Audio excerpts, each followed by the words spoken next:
llegó la carta.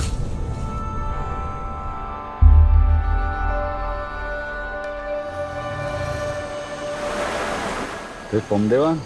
Vamos a reclamar una tierrita de donde sacaron a mi abuela hace mucho tiempo.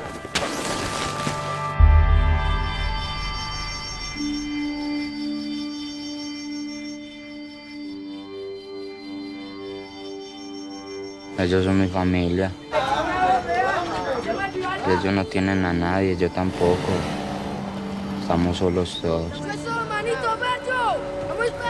Los predios son suyos. Pero las cosas no son tan fáciles. Yo no quiero envejecer.